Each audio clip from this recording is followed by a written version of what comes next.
Hi, and welcome to this Tech Pathways London interview. My name is Caitlin McMillan. I'm the project manager at Tech Pathways London, and I am here today with Dom Trainer. Hi, Dom. Hi, how you doing? I'm all right, thanks. How are you doing? Yeah, very well, thanks. Surviving lockdown. Surviving lockdown. It's what we've all got to try and do in these very strange times, isn't it?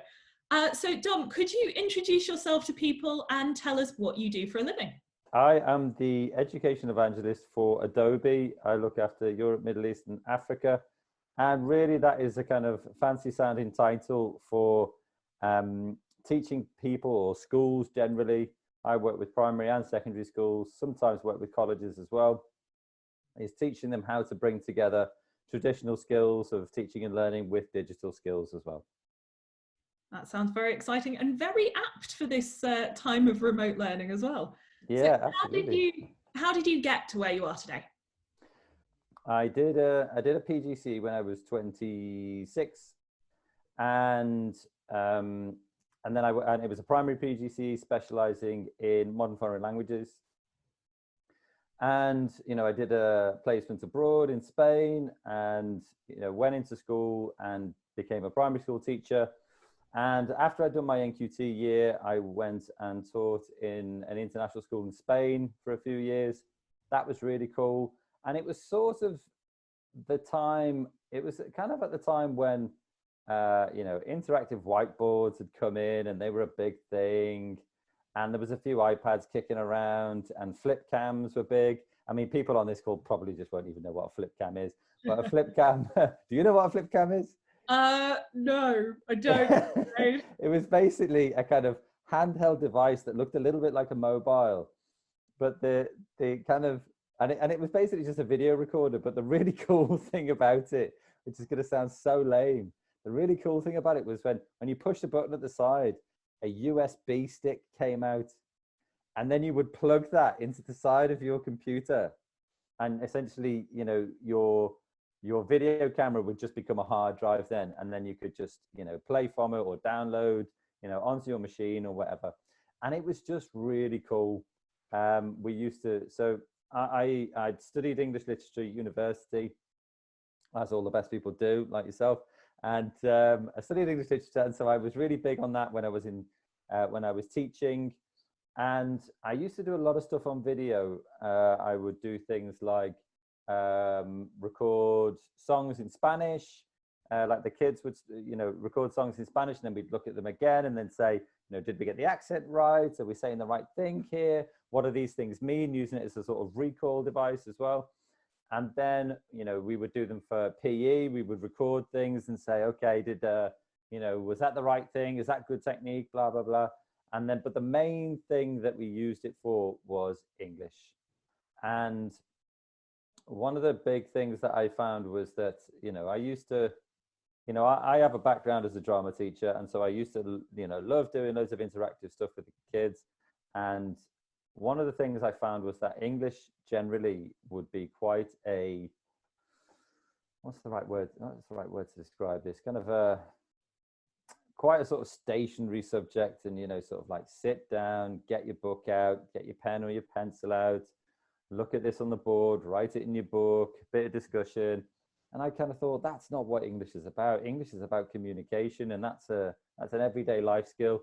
And so I wanted to bring film into there. So I started doing quite a bit of, just a few snippets here and there, just record somebody when they were, they'd written something, and I would record them while they were saying it in front of the class, and they'd be really embarrassed. And then we'd watch it, and everyone would have a laugh, and then say, was that good speaking? Is that good sort of oracy skills? And that became a sort of thing that we would do, very regularly. And then at the end of a really long year, this is when I was working in a school in London, just in Earl's Court. We kind of handed in our Easter assessments, and we'd hit all the targets that the head, these stretch goals that the head teacher had very kindly given us, and we'd hit those goals. And then I said to the kids, okay, well, we've got half a term left here, and we can do what we want. What do you want to do? And this was around the time when, YouTubers were a thing. And a lot of my kids would come in and they'd be like, oh, have you seen this on YouTube and that on YouTube? And I'd be like, you're too young for YouTube. What are you watching YouTube for? And anyway, they kind of, you know, knew all the YouTubers' names and stuff. And I said, well, okay, well, we've got half a term here where we've hit all our targets. I'm pretty knackered. You're pretty knackered. Let's do something fun. And they said, we really want to make a film. I said, okay, fine. And I thought this is going to be a really easy half term for me because I've done loads of drama teacher before. I've kind of done loads of plays and blah, blah, blah. This is going to be easy. And so I kind of thought, right, how are we going to do this in 6 weeks? And I gave them a framework and I said, right, well, we still need to get through some, writing genres. So I'll set them all out. You know, week 1 is going to be character introduction. Week 2 is going to be, you know, they receive a letter, a mysterious letter. You're going to have to write that letter. Week 3 is going to be, you know, they go on the start of their adventure. We're going to make that into a narrative, like a journey narrative. And then we're going to have a script writing week. And then we're going to, you know, and it kind of developed from there. And one of the things that I was hoping from this film project was that I wasn't really going to do any marking. That was my big thing. I was like, I'm bored now. And the problem was that as I was getting them to do their work, they kept on coming to me and saying, oh, I need a new book. And I was like, wow, this is weird. And I thought, well, I best check in their books to see what's going on. And they were just writing pages and pages. And they were taking their books home and they would say, is it all right if I take my book home? And I would say, well, you can, but if you don't bring it in tomorrow, you miss your playtime. And they would be like, no problem. And they would bring it in anyway. And they were just writing pages and pages of stuff. And I started getting really curious. And I would say, well, what's going on? And they said, well, we just really like this. And I thought that is really interesting. So we made this film, and it was about a half an hour long film, and it was called Cindy, Anne and Bones and the Temple of Boom. And you know, obviously it was a really bad pun on Indiana Jones, and it was just so I could get lots of characters in, and also we were studying India at the time, so I kind of wanted temples in there. You know, it was kind of quite a loose affiliation. But anyway, we made this half an hour film,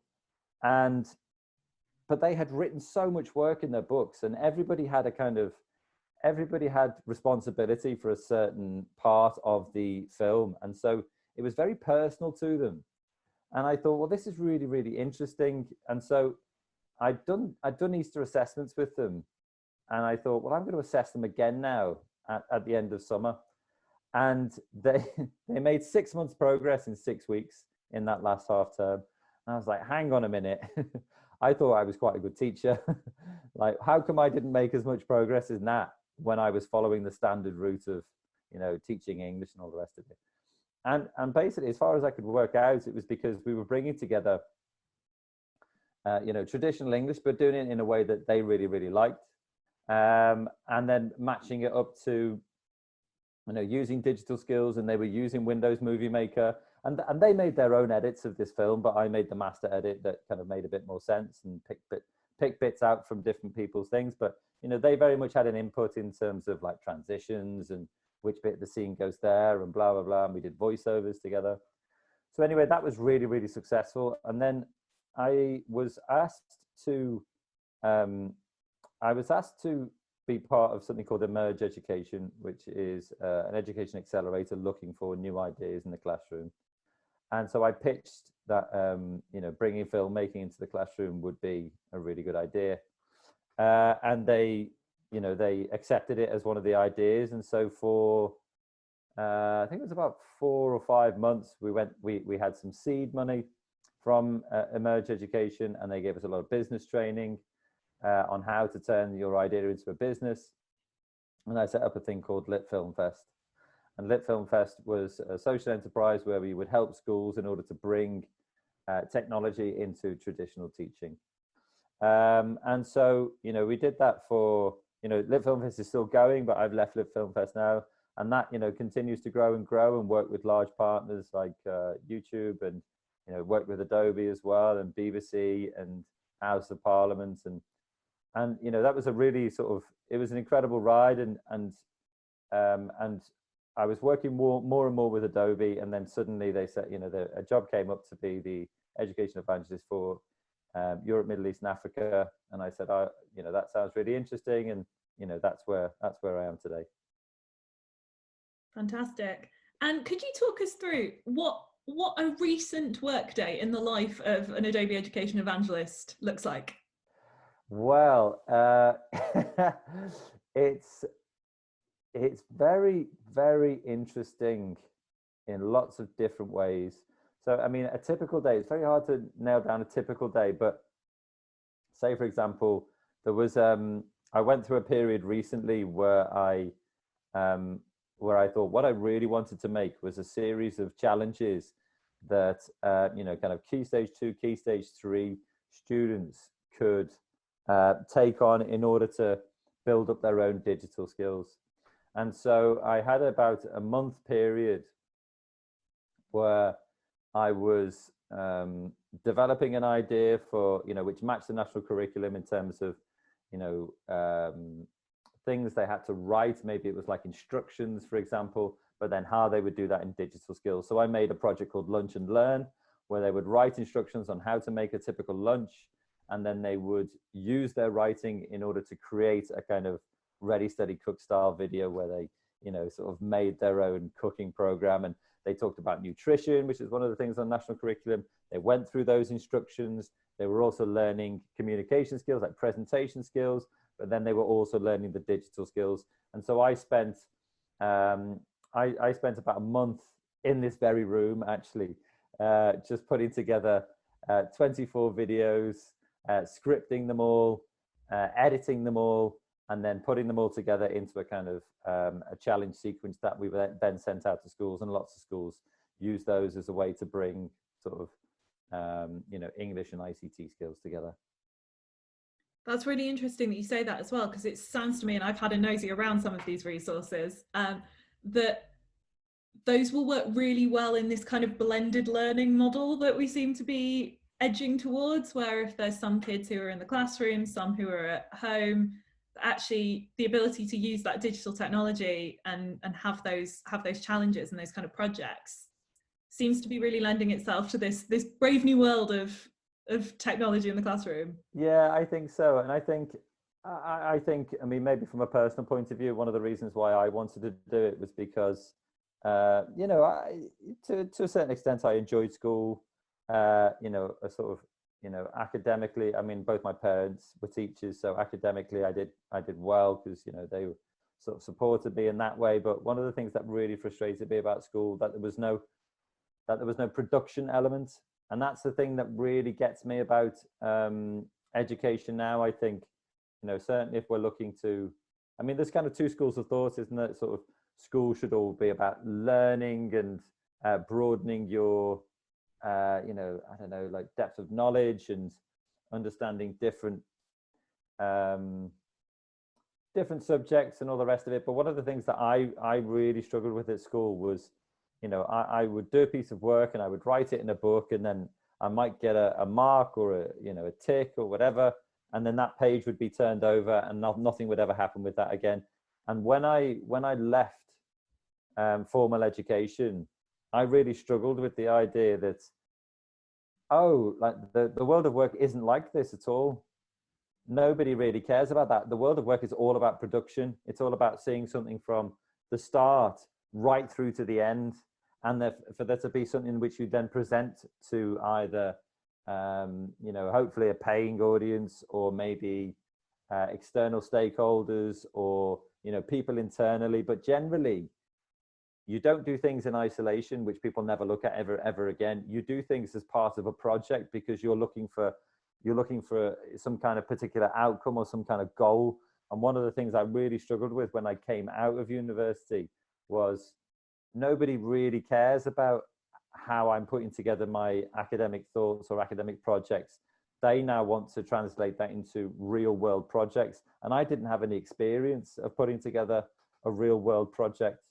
And I really struggled with that. It took me a long time to kind of get my head around that, I think. And so these kind of projects that I do now, I mean, I've done a similar one about putting together a digital portfolio, for example, in order to get students thinking, well, yes, I do stuff in school, but how does that relate to, you know, where I want to go in life? How does that relate to a career that I might be interested in? And trying to, one of the things that I kind of try and do all the time is try and relate, yes, we have schools and they are, you know, full of teachers doing amazing things, but the end goal of school, you know, isn't necessarily to, I mean, there is, to a large extent, it is to produce, you know, a population of people who have, you know, rounded views and can understand things on a variety of different levels. But also, more than any time in history now, it's also about getting a job. It's being able to fit into, you know, whatever employment or self-employment or entrepreneurship, whatever that is. And in order to do that, things need to be more hands-on. They need to be more production focused. And that's a big part of what I do at Adobe, I think.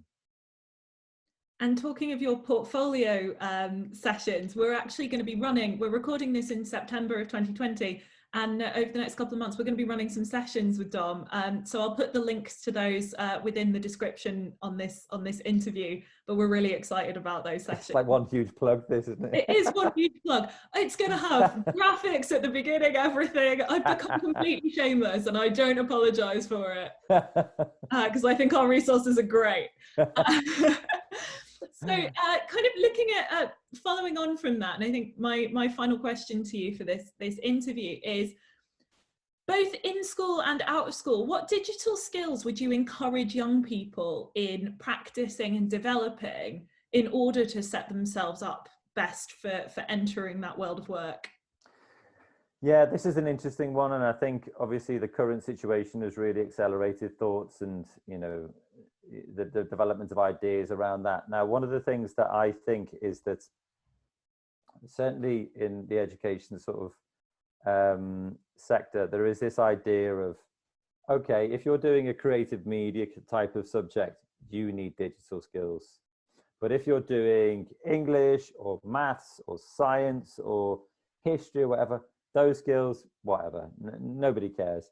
And I personally think that really is the wrong approach. I think there is no job that you know, I mean, there are definitely some jobs, I would guess, but generally, you know, 95% of people leaving school are going to need digital skills in some way.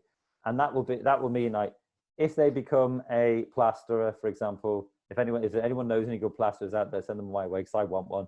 But the thing is, I'm trying to find a plasterer, and if there was a plasterer who had, you know, a really good online presence, you know, they could showcase their work, they had a portfolio which I could look at and say, oh, that's similar to my place, and they, you know, and they could, you know, promote themselves, whether that's on social media or they've just got a sort of, you know, a website that I could go to. That would make all the difference for me, because sometimes I'm bringing up these people and I have no idea whether they're any good or not. I've had some really bad experiences with people, I've had some really good experiences with people. And actually, it doesn't matter whether you're sort of, you know, a plasterer or, you know, a videographer who definitely does need that kind of show reel. Everybody needs a show reel which someone can click on and say, oh, that gives me a lot more information about that kind of person. I think people really need to, I mean, this is going to sound like a really shameless plug as well, and I don't mean it like this, but, you know, something like Adobe Spark. Shameless plugs here. It's all good. Yeah, no, yeah, we're past it. Like something like Adobe Spark, for example, you could make a brilliant, you know, about me video, or, you know, a portfolio video using Adobe Spark video, and the expertise that you need are so small. You might need to produce some like posters or flyers, you know, even that you just would use on social media to advertise yourself, you know, with your contact details and all. The nicer they look, the more inclined people are going to be to contact you. It's just as simple as that. People are very visual now, and, you know, and then also you need to be able to put those into some kind of, you know, online portfolio or web page where someone can go and say, oh, I can see through a gallery of all the different things, or here's a video gallery of show reel of all the things that they can do. And I think it doesn't matter who you are. I think a lot of universities are really interested in those kind of digital portfolios now as well. So I think it's not about becoming a pro in Photoshop. It's not about becoming an expert in Premiere Pro. It's about being able to market yourself, no matter what industry or job or apprenticeship, or just trying to get your, you know, first step on whatever ladder that is you want to get on. if you can market yourself using digital media, using graphics, using very simple video, even if it's just voiceover video, and being able to put those into a place where they can all be brought together, you know, some kind of page or some kind of portfolio, they are the three things that I think people need to master. Fantastic. Dom, thank you so much for your time today. You're welcome. Absolutely welcome.